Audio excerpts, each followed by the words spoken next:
What would you do if your best friend's dreams started coming true and yours began turning into nightmares because she stole the blessing meant for you while you slept? This is not just any story, but the story of two friends born to be best friends, but envy, pride, and jealousy led one to doing the unthinkable. The Udal River carved through the village like a silver serpent, and it was there, on its muddy banks, that Precious and Sharon became sisters in all but blood. They were 7 years old when they made their pact, pressing their palms together until the thorns they'd pricked their fingers with mingled their blood into a single crimson drop. "What is mine is yours," Precious had whispered, her eyes bright with the solemnity only children can muster. "And what is yours is mine. Forever," Sharon had agreed, and they'd sealed it with sticky hands and gap-toothed grins. 15 years later, they were still inseparable, though the village whispered that such closeness between women was unusual, perhaps unnatural. But Mama Nene, the oldest woman in the village, would silence such talk with a wave of her gnarled hand. "The river binds what the river will bind," she'd say cryptically, and that was that.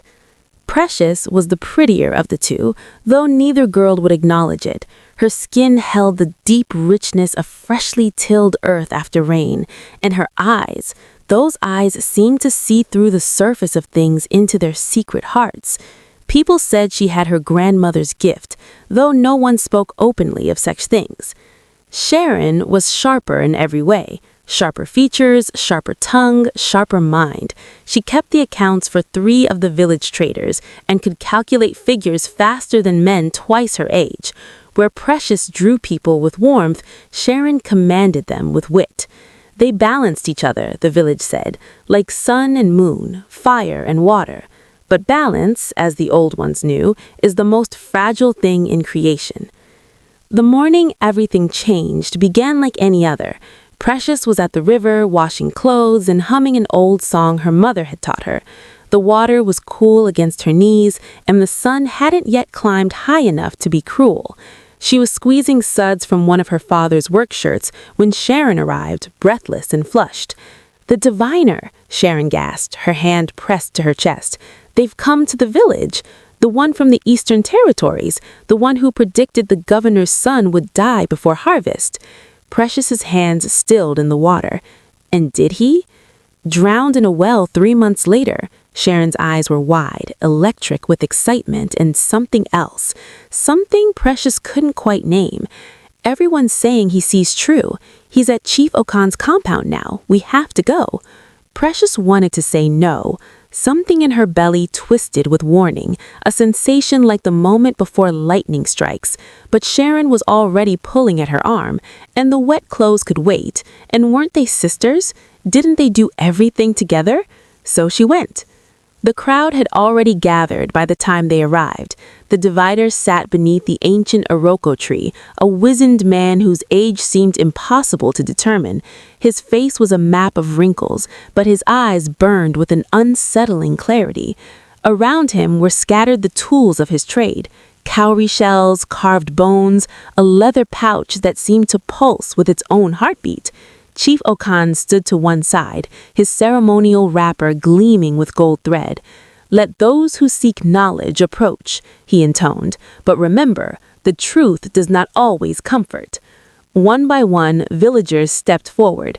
A pregnant woman asked about the child in her womb.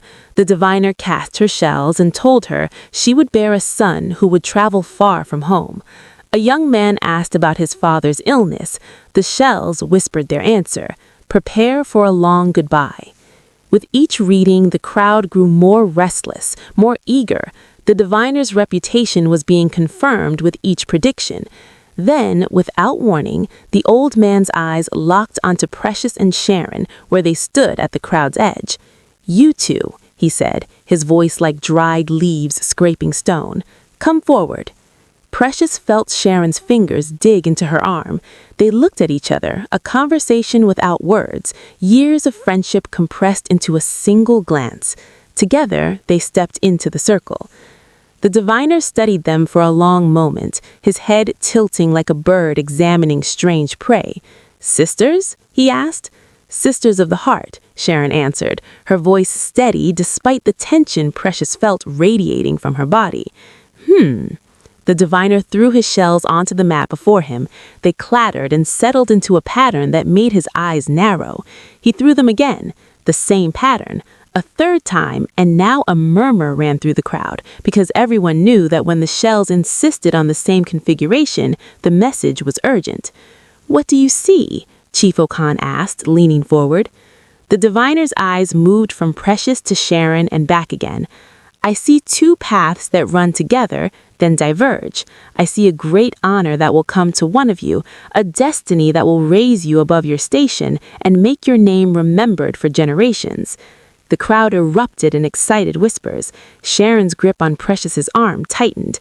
"Which one?" someone called out. "Which girl will receive this honor?" The diviner gathered his shells slowly, his expression troubled. "The spirits are not clear on this point. Both of you have the potential, but," he paused, his eyes growing distant, "I see also darkness, a choice made in shadow, a vessel broken, a blessing stolen." His voice dropped to barely a whisper, "And I see the earth itself crying out for justice." The words fell like stones into still water, sending ripples of unease through the gathering. Precious felt cold despite the morning heat, but when she looked at Sharon, her sister was smiling.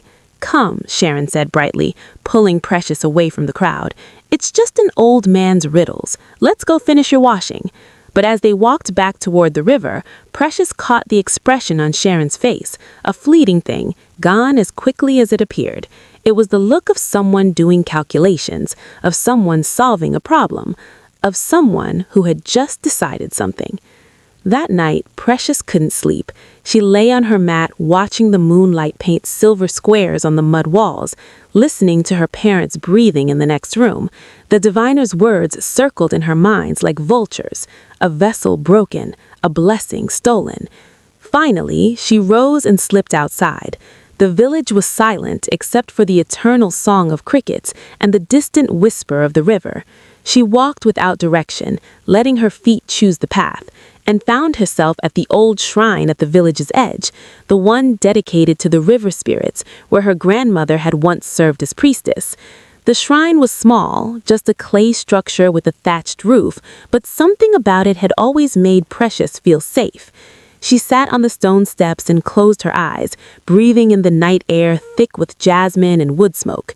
"Grandmother," she whispered to the darkness, though her grandmother had been dead for 5 years. What did he see? What darkness is coming? The wind stirred the palm fronds overhead, and in that rustling, Precious could have sworn she heard words. "Guard your heart, guard your vessel. Not all who smile with you celebrate your joy." She opened her eyes with a gasp. The shrine clearing was empty, but there, at the edge of the shadows, she saw a figure, someone tall, wrapped in dark cloth, watching her. "Sharon?" she called out. The figure melted back into the darkness without answering. Precious told herself it couldn't have been Sharon. Her sister was afraid of the dark, always has been. She would never walk alone at night to the old shrines. But as Precious made her way back home, she couldn't shake the feeling that something fundamental had shifted. The village looked the same, the familiar compounds, the sleeping goats, the smoking kitchen fires banked for the night. Everything was the same. Everything was different. In her compound, Sharon was also lying awake, but unlike Precious, she wasn't troubled. She was planning. A great honor that will come to one of you, not both, one.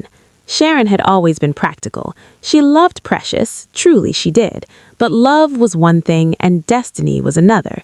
They couldn't both rise to greatness. The diviner made that clear. One would ascend and the other would remain ordinary, left behind. And Sharon had spent her entire life being just slightly less than Precious, less beautiful, less beloved, less special. The village loved them both, yes, but Precious they adored. Precious with her gentle spirit and her grandmother's mystical blood. Precious who the children followed like chicks after a hen. Precious who would probably receive this prophesied honor because the universe seemed to determine to give her everything. Sharon's jaw clenched in the darkness. Not this time. She had heard stories, whispered things that the old women shared when they thought young ears weren't listening, stories about the forbidden shrines in the forest, about the spirits that didn't answer to the river or the sky, about deals that could be made by those willing to pay the price. Sharon rose from her mat and wrapped herself in her darkest cloth. As she slipped out of her compound, she didn't let herself think about what she was doing. Thinking would make her stop.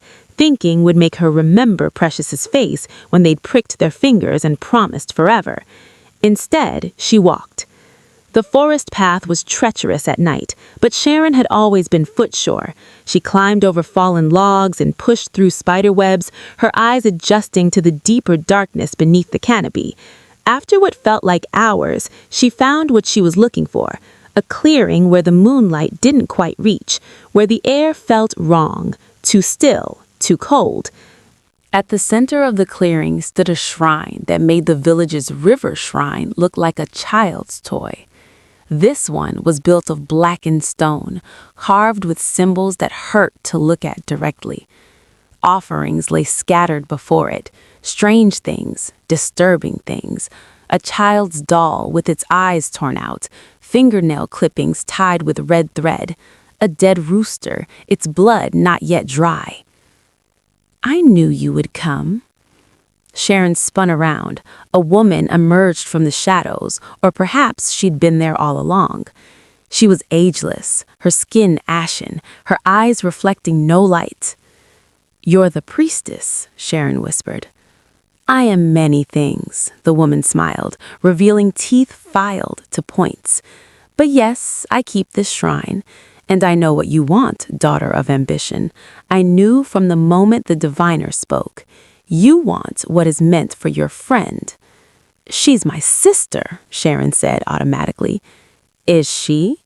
The woman circled Sharon slowly, appraising. "Then why are you here? Sisters don't steal from each other. But you would take everything if you could. You always have. You've just been clever enough to hide it behind smiles and shared meals." "That's not true," Sharon protested, but her voice wavered. "Isn't it?" The woman stopped directly in front of her. "When you were 12 and the trader's son gave Precious a ribbon, didn't you accidentally spill palm oil on it? When you were 15 and the missionary teacher chose Precious to learn reading, didn't you tell him that Precious's mother was ill and needed her at home? A lie that cost Precious a year of education?" Sharon's mouth went dry. How could this woman know these things? She'd never told anyone. She'd barely admitted them to herself. "I see the truth," the woman said softly. "I see the small cruelties you've convinced yourself were accidents.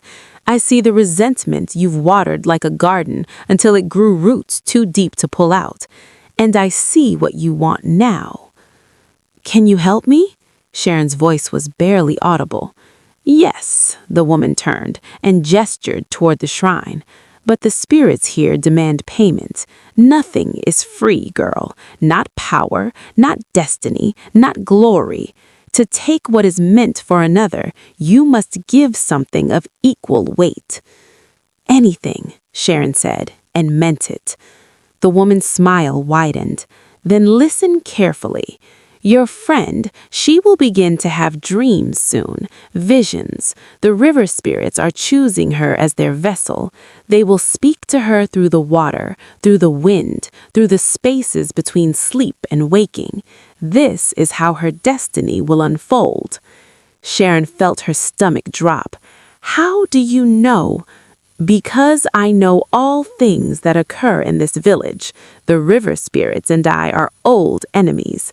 They work through light. I work through shadow. And what they give, I can take away." She moved to the shrine and retrieved 2 identical calabashes, small vessels carved from gourds, sealed with wax. "These are blessing calabashes. Each person in your village receives one at birth, blessed by the elders, meant to protect and prosper the bearer throughout life." Sharon nodded. She wore hers on a cord around her neck, hidden beneath her wrapper. Precious wore hers the same way. Everyone did. You will swap yours with hers, the woman said, pressing one of the shrine calabashes into Sharon's hands. This one is filled with stones from a crossroads, dust from a grave, and water from where the river ends in salt. It will turn every blessing into a curse, every gift into a burden. Slowly, steadily, your friend's life will unravel, and as her fortune diminishes, yours will grow. Sharon looked down at the calabash in her hands.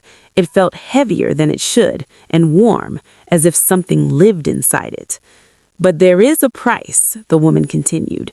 If the truth is ever revealed, if the calabashes are ever opened publicly and your deception discovered, the earth itself will reject you. The spirits will demand their payment. Do you understand? Sharon thought of the diviner's prophecy, of the great honor that would come to one of them, of spending her entire life as the lesser sister, the shadow to Precious's light. I understand, Sharon said. The woman nodded. Then go, make the switch when opportunity presents itself, and remember, speak of this to no one. The shadows protect those who serve them in silence. Sharon stumbled back through the forest, the cursed calabash burning against her palm. By the time she reached the village, dawn was breaking, painting the sky in shades of blood and gold. She had crossed the line, but she told herself it wasn't truly betrayal. After all, Precious had so much already. What was one destiny? Sharon deserved something for herself. Just this once, Sharon deserved to be first. She clutched the calabash tighter and walked toward her compound, already planning how she would make the switch. Behind her, perched on a branch near the edge of the forest, a hornbill watched her go. Its eyes were knowing, ancient, and infinitely sad. Here's the thing. Stories like this take a lot of effort to create, and your support would mean the world to me.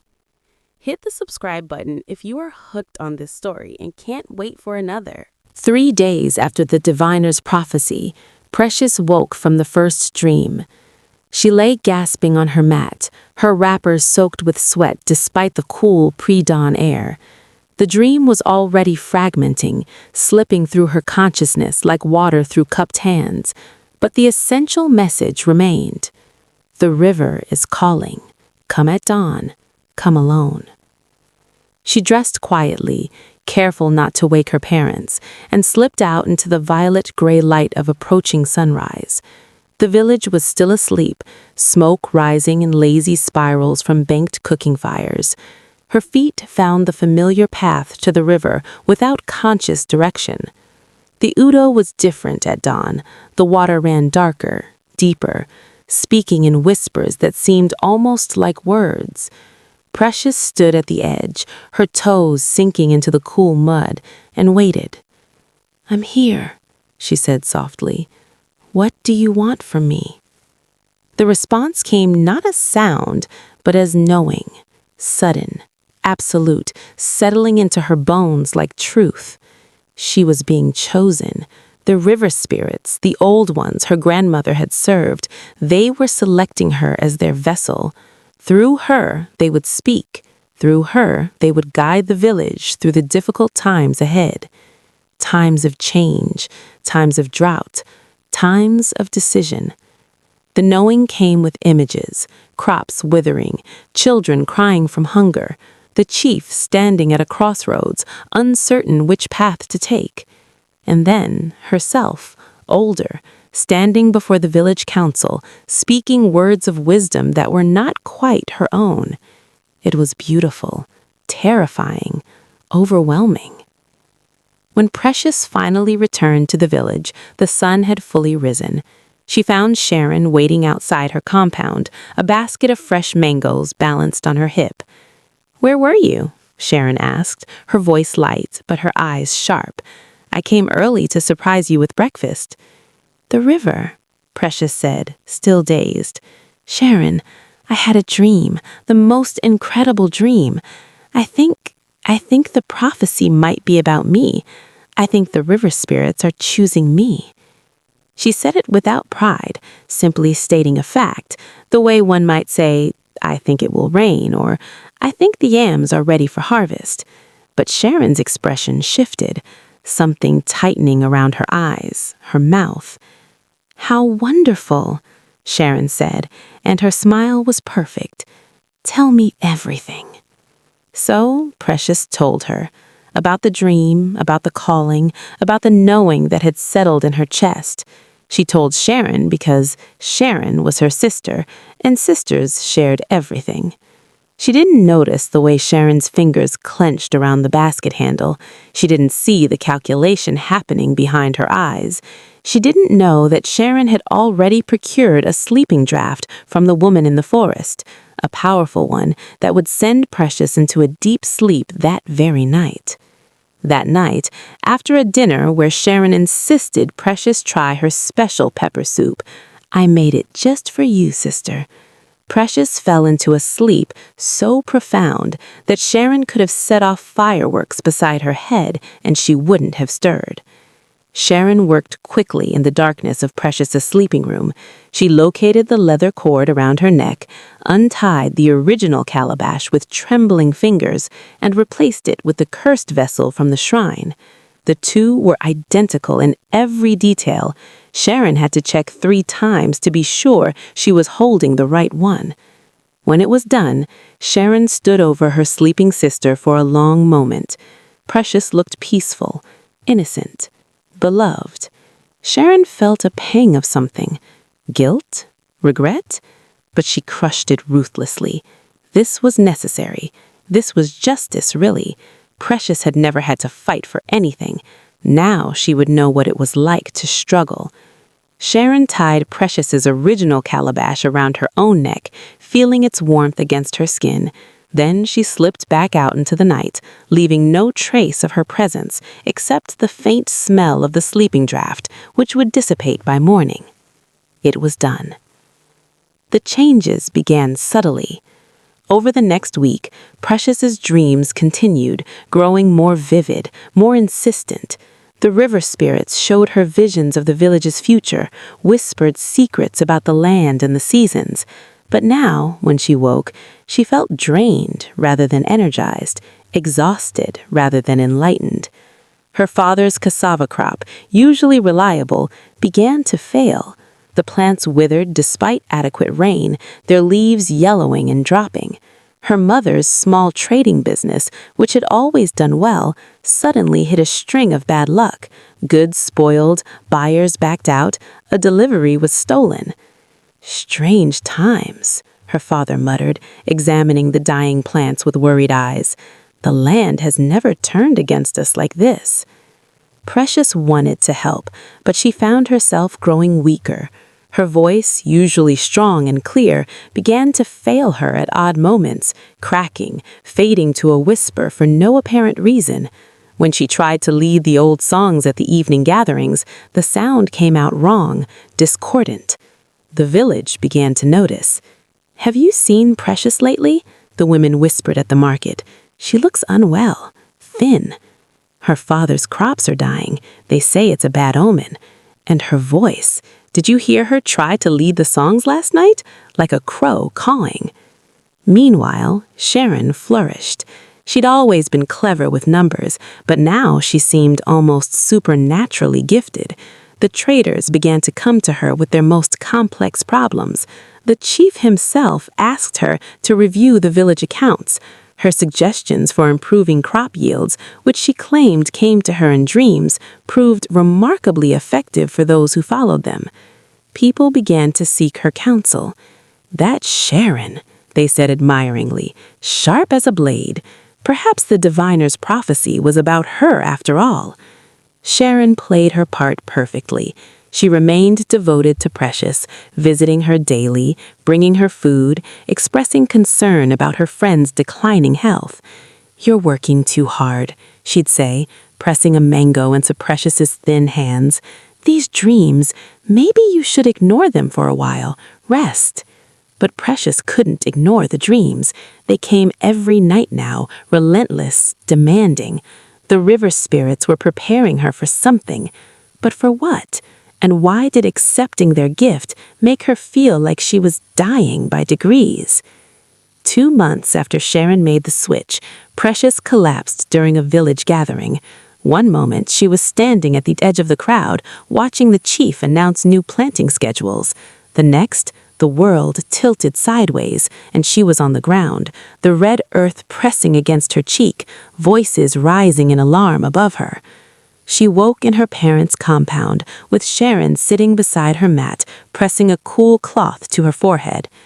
"Precious," Sharon said, and there were real tears in her eyes, because Sharon did love her, in her own way.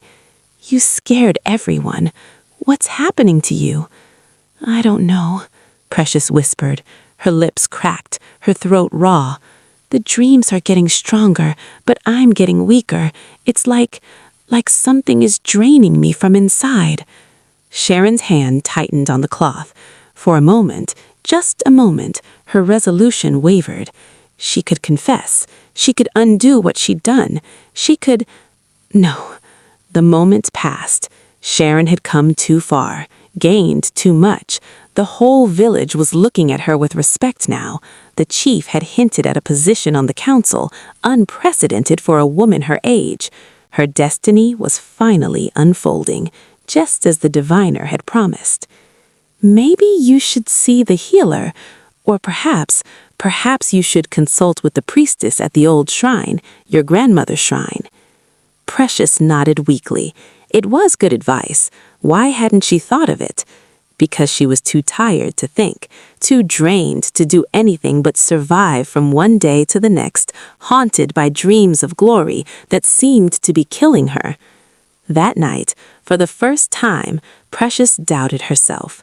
She lay on her mat, staring up at the shadows on the ceiling, and wondered, what if the diviner was wrong? What if she wasn't meant for greatness?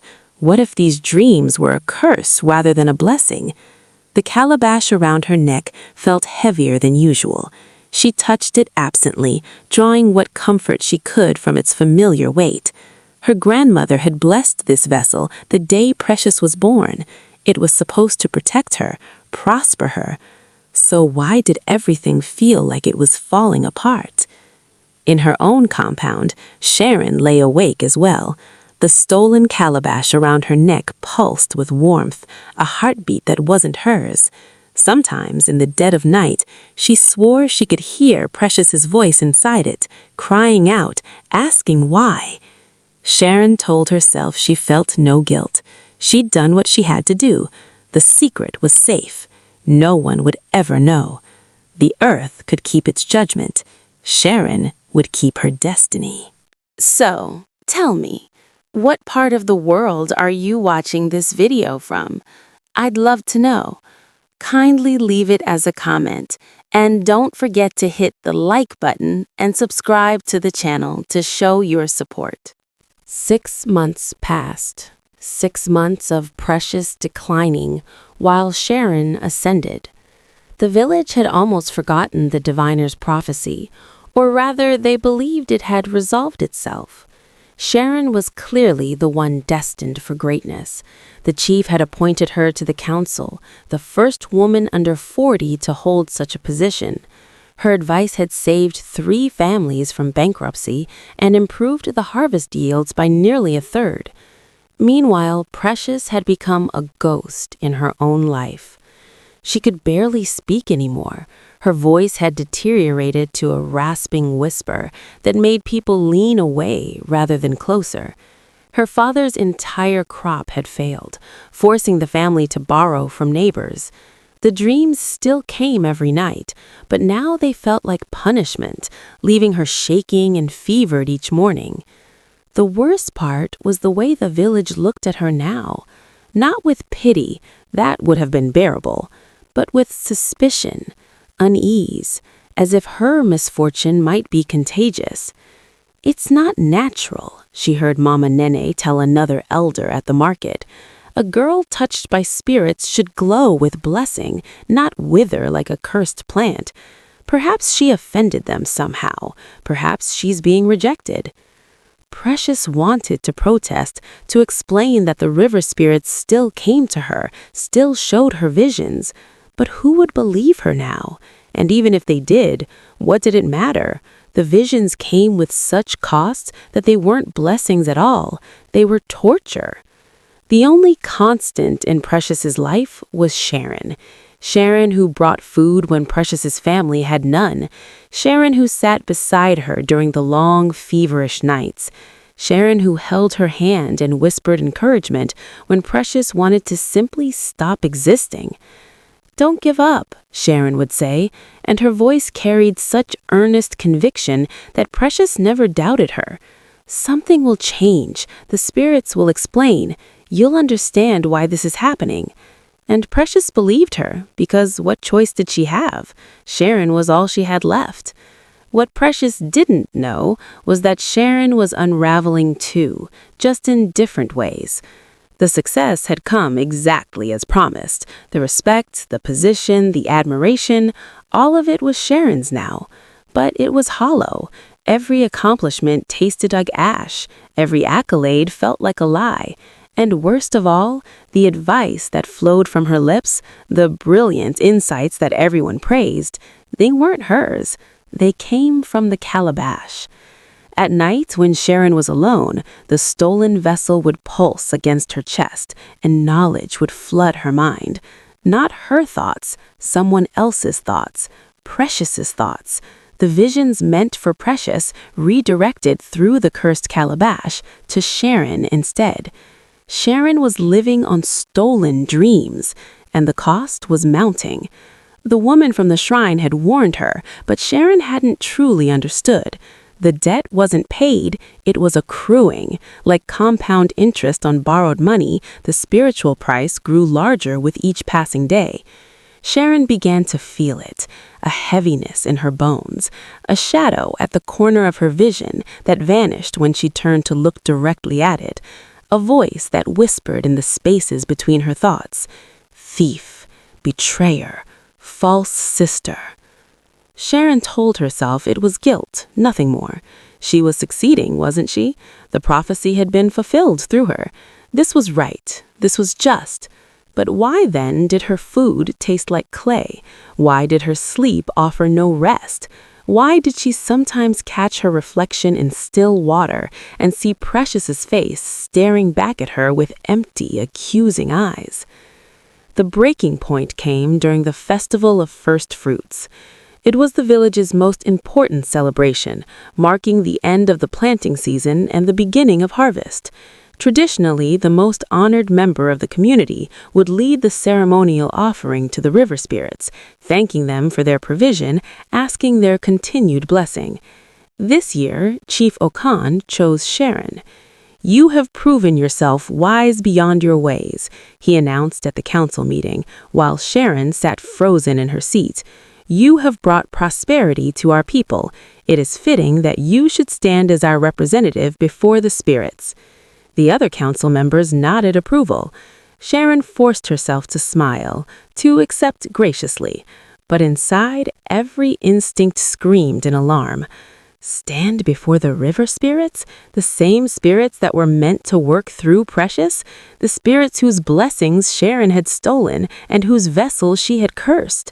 It felt like being asked to stand before a judge while covered in stolen goods. "I'm honored," Sharon managed. "Truly." That night, she went to Precious's compound. She found her friends sitting outside, gazing at the stars with hollow eyes. "Precious," Sharon said, settling beside her, "I have news." She told her about the honor, about leading the festival ceremony. She expected, what? Jealousy? Anger? Instead, Precious just nodded slowly. "That's wonderful," Precious whispered, her voice ruined, barely audible. "You deserve it, Sharon. You've worked so hard." The words hit Sharon like physical blows, because Precious meant them. Even now, even after everything, Precious celebrated her sister's success without reservation or resentment. Sharon felt something crack in her chest. "Precious," Sharon said, the words tumbling out before she could stop them. "What if What if I'm not who everyone thinks I am? What if I've done something terrible? Precious turned to look at her, and even in the darkness, Sharon could see the confusion in her eyes. What do you mean? Sharon opened her mouth. The confession was right there, balanced on the tip of her tongue. I cursed you. I stole your destiny. I am the reason you're dying. But then she felt the stolen calabash pulse against her chest, a warning, a reminder. The woman's words echoed in her memory. The shadows protect those who serve them in silence. Nothing, Sharon said, the moment passing. Sometimes I wonder if I'm good enough, if I truly deserve all this. Precious reached out and took her hand. Her grip was weak, her palm thin and cold. You are good enough, Precious said with absolute certainty. You're my sister, my other half. If good things are coming to you, it's because you've earned them. Don't doubt yourself, Sharon, not now. Sharon walked home with tears streaming down her face, tears that Precious couldn't see in the darkness, tears that changed nothing. The festival of first fruits arrived with perfect weather, clear skies, warm sun, a gentle breeze carrying the scent of ripe mangoes and roasting meat. The entire village gathered at the river's edge, dressed in their finest wrappers and beads, ready to celebrate another year of survival and plenty. Sharon stood at the front, beside Chief Okan, wearing a ceremonial cloth that marked her as the festival's honored speaker. In her hands, she held the offering bowl, filled with the first fruits of every crop, the first catch from every fisherman's net. Her eyes found Precious in the crowd. Her friend had dragged herself from her sickbed to attend, supported by her worried parents. She looked like a breath of wind could blow her away. But she smiled at Sharon, a genuine, proud smile. Sharon looked away before she could break completely. Chief Okan began the opening rituals, his deep voice carrying across the assembly. Then it was time. He gestured for Sharon to step forward, to approach the river's edge, to speak the sacred words and make the offering. Sharon moved as if in a dream. She reached the river's edge. The water was perfectly calm, reflecting the sky like polished obsidian. She could see her reflection, and there, just behind it, another face. Precious's face, or was it her grandmother's? The features shifted, merged, became something ancient and knowing. The words of offering stuck in Sharon's throat. She tried to speak them, the phrases she'd memorized, the gratitude she was supposed to express, but her voice wouldn't work. The calabash around her neck had gone from warm to burning hot, searing her skin through the cloth of her wrapper. The crowd began to murmur. Chief Okan leaned forward, concerned. Sharon, are you well? Sharon managed. The burning intensified. The face in the water was clearer now, and it was definitely Precious's grandmother, eyes sad, disappointed, knowing. You can't offer to spirits you've betrayed. The voice came from everywhere and nowhere. Sharon spun around, searching for the speaker, but the crowd looked confused as she felt. Only one person didn't look surprised, Mama Nene, the oldest woman in the village, who stood at the crowd's edge with an expression of grim understanding. Mama Nene? Chief Okan called. Did you speak? The old woman stepped forward, leaning heavily on her walking stick. Her eyes were fixed on Sharon with an intensity that made Sharon want to flee. Not I, but the spirits speak through me now, as they once spoke through this girl's grandmother. She pointed at Precious. And they say that something is wrong, that blessings have been subverted, that the natural order has been broken by human hands. The crowd erupted in alarmed whispers. Sharon felt the world tilting beneath her feet. What do you mean? Chief Okan demanded. Mama Nene's gaze never left Sharon. I mean that the calabashes should be examined, the blessing vessels. Something tells me that if we were to open them, to see what truly lies within, we would understand why one sister withers while the other blooms. Sharon's hand flew to her chest, clutching the calabash beneath her wrapper. That's forbidden. The calabashes are sacred. They're never to be opened excepting death. Or in times of great spiritual crisis, Mama Nene corrected, when the spirits themselves demand truth. She turned to Chief Okan. I invoke the old law. Let the calabashes be opened. Let us see what they contain. The crowd's murmuring grew louder. Chief Okan looked troubled, stroking his beard as he considered. The old laws were rarely invoked, but they were absolute when called upon. This is a serious accusation, he said slowly. To suggest that someone has tampered with a blessing vessel. I suggest nothing, Mama Nene interrupted. I merely ask that we look. If all is well, the calabashes will contain what they should. Blessed earth from the family compound, river water, and a prayer scroll. If something is wrong, she left the implication hanging. Sharon felt the walls closing in. Her mind raced frantically. If they opened the calabashes now in front of everyone, the truth would be revealed, the cursed contents of the vessel Precious now wore, the blessed contents of the vessel Sharon had stolen. I agree, a voice said weakly from the crowd. Everyone turned. Precious had stepped forward, supported by her father. She looked like she might collapse at any moment, but her eyes were clear and determined. If Mama Nene believes this will help, then let it be done, Precious said. I have nothing to hide. If my calabash has been compromised somehow, I need to know. It might explain. Her voice cracked. It might explain everything. Chief Okan nodded slowly. Very well, this is highly irregular, but if both parties consent, he looked at Sharon. Do you consent to having your calabash examined? Every eye in the village was on Sharon. She could refuse, she had that right, but refusing now, after Precious had agreed so readily, would damn her just as surely as the cursed calabash itself. She was trapped. I consent, Sharon heard herself say. The words felt like signing her own death warrant. Chief Okan decreed that the opening would happen immediately while the entire village was assembled. Let no one say this was done in secret or shadows, he announced. Let all bear witness. A ceremonial mat was spread in the center of the gathering. Precious and Sharon were asked to stand on opposite sides, their calabashes held before them. The chief called forward the 3 eldest members of the village, Mama Nene, Papa Ezra, and Mama Ifeoma, to serve as witnesses and judges. Sharon's hands trembled so violently she could barely hold the vessel. Across from her, Precious stood with a strange calmness, as if she'd already accepted whatever would be revealed. Before we begin, Chief Okan said, his voice carrying across the silent crowd, let me remind all present of the significance of the blessing calabash. These vessels are prepared at birth, blessed are the elders, filled with sacred materials meant to protect and guide. They are worn always, against the heart, a shield against misfortune, and a conduit for blessings. To tamper with one is to commit a grave spiritual offense.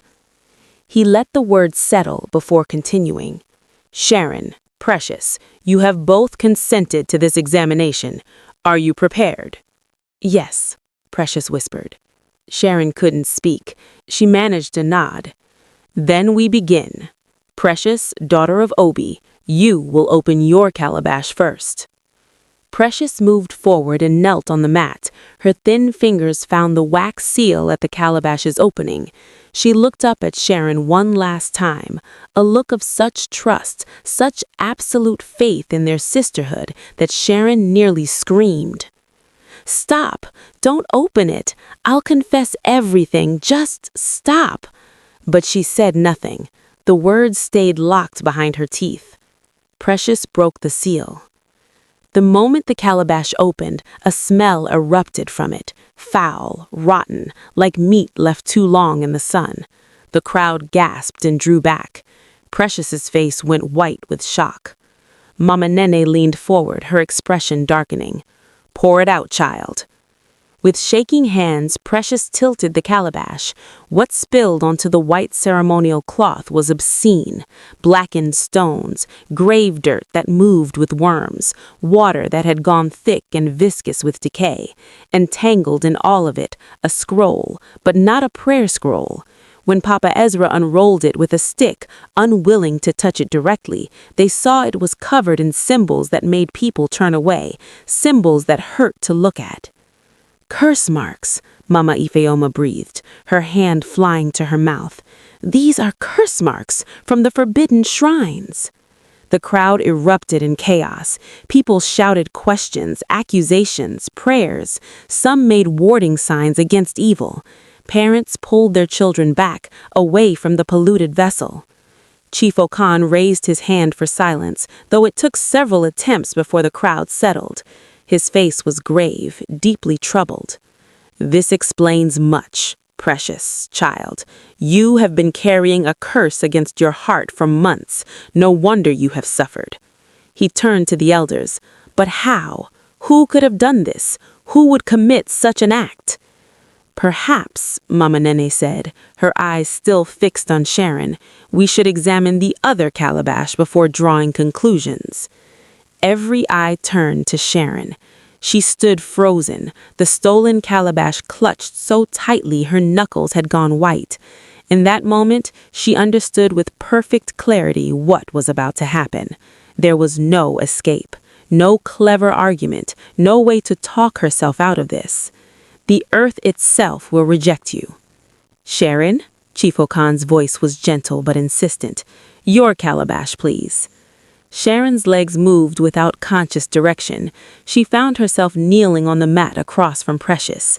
This close, she could see the confusion in her eyes. Confusion, yes, but not yet understanding, not yet accusation. Precious still didn't believe Sharon could have done this. That made it so much worse. "I'm sorry," Sharon whispered, so quietly that only Precious could hear. "I'm so sorry." Precious's brow furrowed. "Sharon? What?" But Sharon was already breaking the seal. Her hands moved on their own, driven by some force she couldn't name. Fate, justice, the will of the spirits themselves. The calabash opened. What poured onto the cloth was the inverse of what came from Precious's vessel.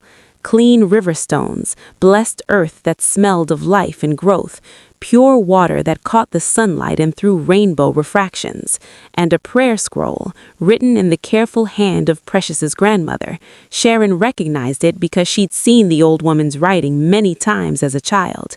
The scroll bore Precious's name. The silence that fell over the gathering was absolute. Even the birds seemed to stop singing. Even the river seemed to hold its breath. Mama Nene picked up the scroll with trembling fingers and read aloud. "For Precious, daughter of my daughter Adeze, may the river spirits guide her. May her voice carry truth. May she walk in light all her days." She looked up, her old eyes shining with tears. "This is Precious's calabash, the one blessed at her birth by her grandmother." "Then the one Precious wore," Papa Ezra began, "was a cursed substitute," Mama Ifeoma finished, her voice hard with anger. "Someone switched them. Someone gave Precious a vessel of misfortune while taking her blessed one for themselves." All eyes turned to Sharon. Sharon knelt on the mat, unable to move, unable to speak. The truth was laid bare before the entire village. The stolen calabash in her hands, the cursed one that had been around Precious's neck. The evidence was irrefutable. "No," Precious whispered, shaking her head. "No, that's not... Sharon, wouldn't." "Wouldn't I?" Sharon's voice came out broken, barely human. She couldn't look at Precious, couldn't bear to see the moment when understanding dawned, when betrayal replaced trust. "You cursed me," Precious said softly. Her eyes were dry now, her voice steady despite its weakness.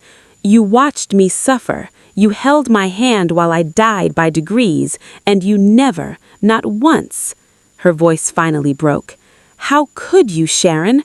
We were sisters." I know, and I have no excuse, no reason that makes it acceptable. I was selfish and cruel and jealous, and I destroyed us both for the sake of ambition that wasn't even real. It was all stolen, all borrowed, none of it mine." The trembling intensified. Cracks appeared in the earth around Sharon, spreading outward like a spider's web. The crowd backed away fearfully. "She must leave, now," Chief Okan declared, "before the spirit's anger endangers the entire village.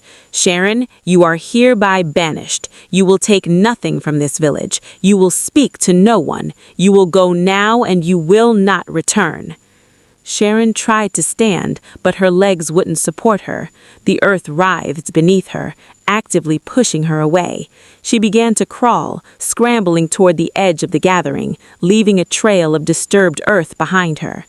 As she passed Precious, she stopped. She wanted to say something, another apology, a plea for forgiveness, anything. But what words could possibly be enough? Precious turned away. It was that final gesture, quiet, final, the severing of everything they'd been to each other, that broke Sharon completely. She let out a sound that was barely human and crawled the rest of the way out of the village square, past the staring faces, past the judgment and the pity and the righteousness. Behind her, she heard Chief Okan's voice, "Bring water from the river. We must cleanse the vessels and restore what was stolen." Sharon didn't look back. She couldn't. All she could do was keep moving, keep crawling until the village was far behind and she was alone in the shadows where she belonged. After Sharon's banishment, a strange calm settled over the village. The earth stopped trembling, the cracks in the ground sealed themselves as if they'd never been, and in the center of the gathering, Precious knelt beside the two calabashes, one that had cursed her, one that had blessed her, and wept. She wept not from relief or vindication, but from grief. She had lost a sister. The betrayal cut deeper than any curse because it came from love, twisted into something unrecognizable. Mama Nene placed a gentle hand on Precious's shoulder. "Child," she said softly, "the spirits wish to restore what was taken, but you must choose to accept it. After all you've suffered, no one would blame you for walking away from this destiny." Precious looked up at the old woman, then at Chief Okan, then at the crowd of villagers who had doubted her, whispered about her, turned away from her in her darkest moments. "The dreams," Precious said hoarsely, "even when they were killing me, they were still true. The spirits still spoke. They still showed me visions of what this village needs. Drought is coming, not this year, but soon. We need to dig deeper wells, store more grain, plant different crops that can survive with less water." The crowd shifted uneasily. Chief Okan leaned forward. "How do you know this?" "Because they've been trying to tell me for months," Precious said. "But I was dying and no one was listening, and the message couldn't get through." She touched her throat where her voice had failed so many times.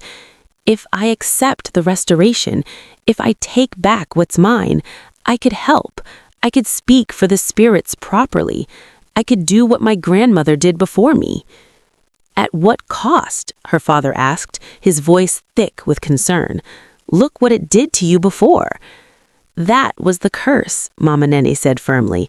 "The visions themselves are a gift, not a burden. With the proper vessel, with the blessing restored, Precious will not suffer. She will thrive. This is her inheritance. This is what she was born to carry." Precious closed her eyes.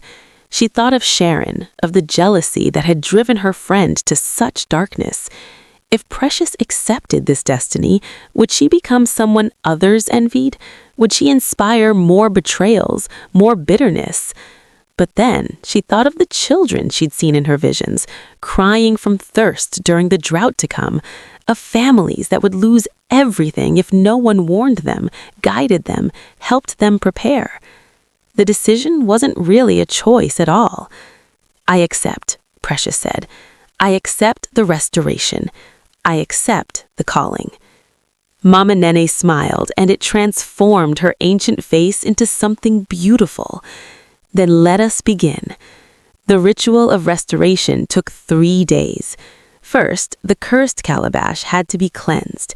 It was taken to the deepest part of the river, weighted with stones and submerged while the elders chanted prayers of purification.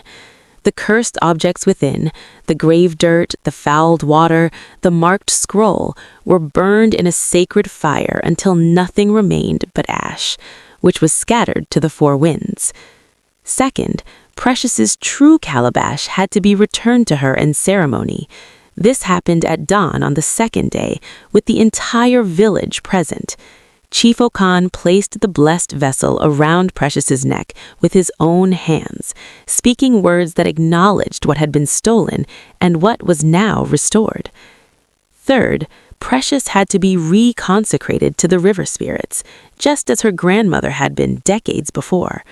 This was the most intensive part of the ritual, a full day and night spent at the river shrine, fasting, praying, opening herself completely to the spirit's presence. Mama Nene guided her through it, for she had assisted at Precious's grandmother's consecration long ago and remembered the old ways. "They will test you," the old woman warned as dusk fell. "On the 3rd day, they will show you visions of what was, what is, and what might be. Some of it will be beautiful, some will be terrible. You must accept all of it without turning away." "I understand," Precious said hoarsely. Her voice was already stronger. Just having the cursed calabash removed had begun the healing process. But she was still weak, still thin, still recovering from months of spiritual assault. "Do you?" Mama Nene studied her carefully. "Even the vision of Sharon? Of what she's become?" Precious's breath caught. "The spirits will show me Sharon?" "They will show you everything connected to this calling. That includes your friend, your sister, your betrayer. Can you bear to see what exile has made of her?" Precious thought about it for a long moment. The anger had faded, leaving behind only a hollow ache. She didn't hate Sharon. She couldn't. You don't stop loving someone just because they hurt you. The love just becomes complicated, painful, something you carry like a scar. "Show me," Precious said hoarsely. "Show me everything." Mama Nene nodded and began the final chants. The visions came with the rising moon. First, Precious saw the village as it was now, peaceful, stable, recovering from the shock of Sharon's betrayal. Then the vision shifted, showing her the village as it would be in 2 years if no one acted. Crops withering, children with swollen bellies from hunger, the river reduced to a trickle, families fleeing to other territories. But then the vision branched, showing this one with Precious standing before the council, speaking with her grandmother's authority, guiding them to prepare. In this vision, the drought still came, but the village survived, thrived even, becoming a refuge for others less prepared.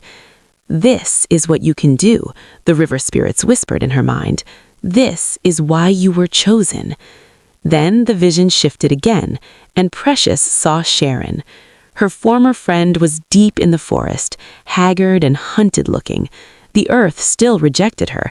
Every step she took was agony, the ground turning soft and treacherous beneath her feet. She had found shelter in a cave, but it was a miserable existence. She was starving, covered in scratches and insect bites, drinking water from a polluted stream because the clean rivers wouldn't let her near. But worst of all was her face.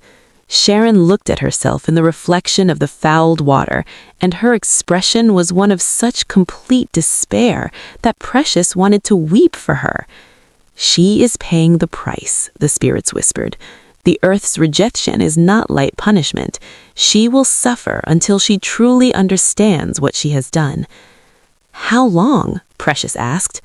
"That depends on her. Some never learn.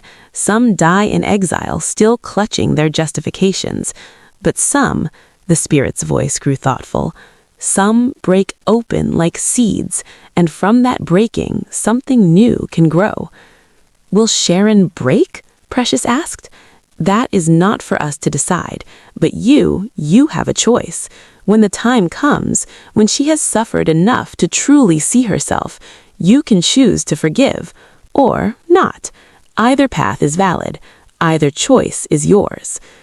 The vision faded, replaced by others, generations of women in her family line, all serving as vessels for the river spirits. Her grandmother, young and powerful, speaking prophecies that saved the village from disaster. Her great-great-grandmother, whose visions led them to this fertile land in the first place.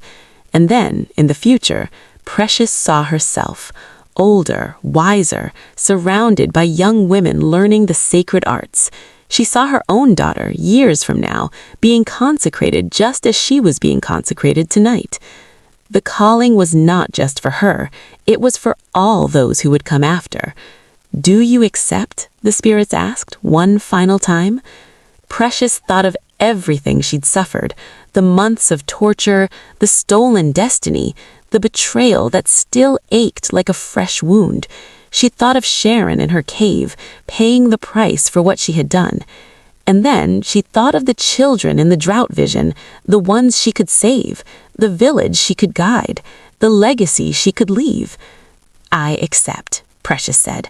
Not because I'm special, not because I deserve it more than Sharon or anyone else, but because someone needs to do this work and you've chosen me.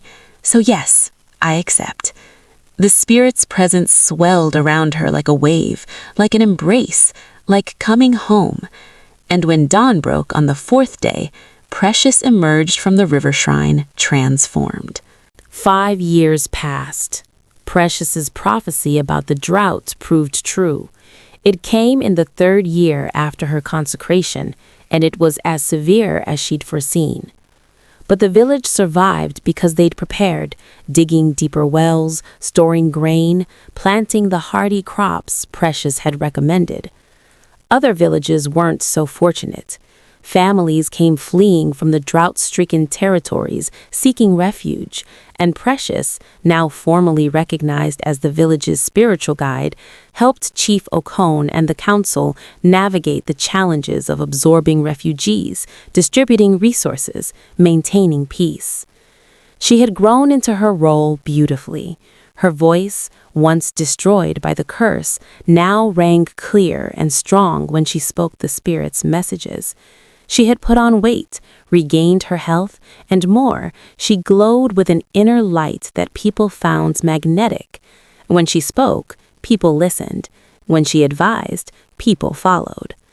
She had become exactly what the diviner had prophesied, a person of great honor, whose name would be remembered for generations.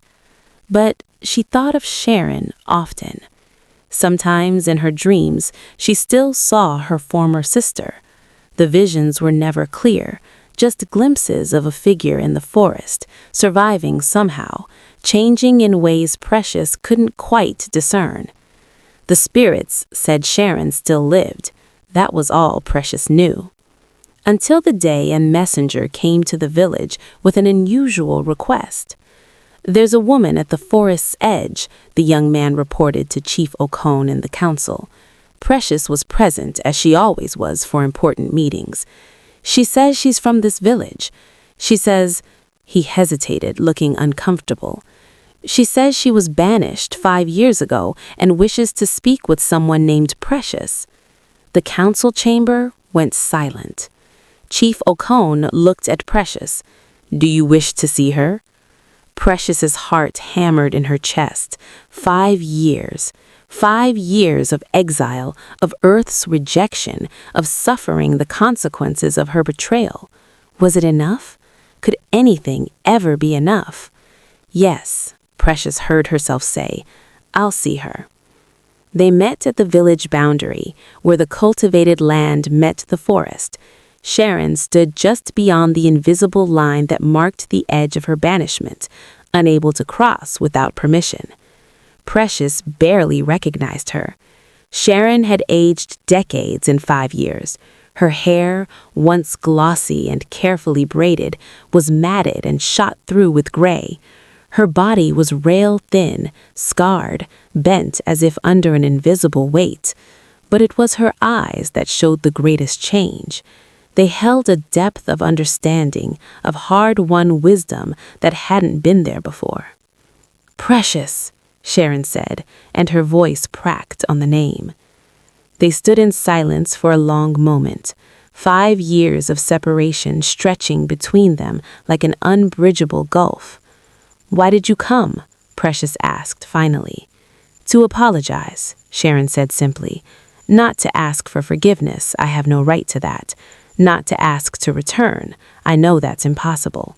Just to apologize, to look you in the eye and tell you that I understand now, what I did, what I took from you, what I destroyed." "Do you?" Precious asked. She kept her voice neutral, but inside emotions warred. Old love, old pain, old anger, and something newer that might have been compassion. "I do," Sharon said. "The earth taught me. Every day for 5 years it taught me. Do you know what it's like to have the ground itself reject you? To know that the world considers you so wrong that it won't even hold your weight?" I laughed, a broken sound. "I learned humility, Precious.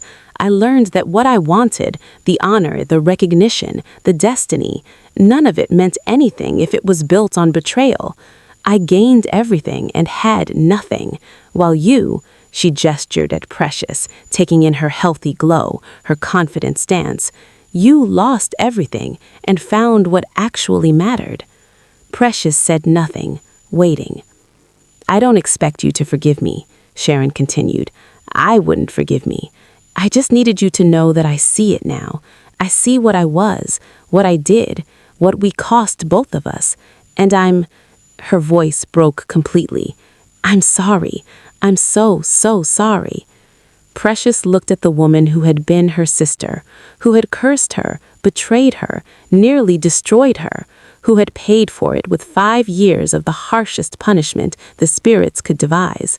And Precious thought about what the spirits had told her. When she has suffered enough to truly see herself, you can choose to forgive or not. Either choice is yours. "I can't let you come back," Precious said finally. "That's not within my power. The spirit's judgment stands. The earth still rejects you. I can see it in how you stand, how you can't quite find your balance." "I know," Sharon said. "But I can do this." Precious reached into the pouch at her waist and pulled out a small bundle. "Food, medicine, a blanket. Not much, but enough to help you survive more comfortably." She placed it on the ground at the boundary line, close enough for Sharon to reach. Sharon stared at the bundle, then at Precious. "Why? After everything I did?" "Because you're right," Precious said quietly. "You do see it now. You understand. And because—" She paused, searching for the right words. "Because what you did to me was terrible, but holding on to hatred would poison me just as surely as your curse did. I won't forget what you did, Sharon. I can't. But I can choose to not let it define the rest of my life." "Is that forgiveness?" Sharon asked hopefully. "No," Precious said honestly. "Not yet. Maybe not ever. But it's compassion. It's recognizing that you're suffering, and that your suffering has taught you something real. It's—" She searched for the word. "It's mercy." Sharon's eyes filled with tears. "That's more than I deserve." "Yes," Precious agreed. "It is." They stood in silence for another moment. Then Precious turned to leave. "Precious," Sharon called out. Precious looked back. "I heard about what you've done, how you saved the village from the drought, how you've guided people, helped them, how you've become everything the prophecy promised." Sharon smiled, and for just a moment Precious saw a flash of the girl she'd once loved like a sister. "I'm proud of you. I know I have no right to be, but I am. You were always meant for greatness. I see that now." Precious nodded slowly. "And you were always meant to learn this lesson. As terrible as the path was, maybe it was necessary. Maybe we both had to walk through darkness to become who we were supposed to be." "Maybe," Sharon agreed. though I wish I'd learned it without destroying you first." "You didn't destroy me," Precious said firmly. "You tried, you came close, but I survived, and more than that, I thrived. What you meant for evil, the spirits turned to good. That's the real lesson, Sharon. Not that evil doesn't have power, but that it never has the final word." With that, Precious walked away, leaving Sharon standing at the forest edge with the bundle of supplies and the weight of her own choices. She didn't look back.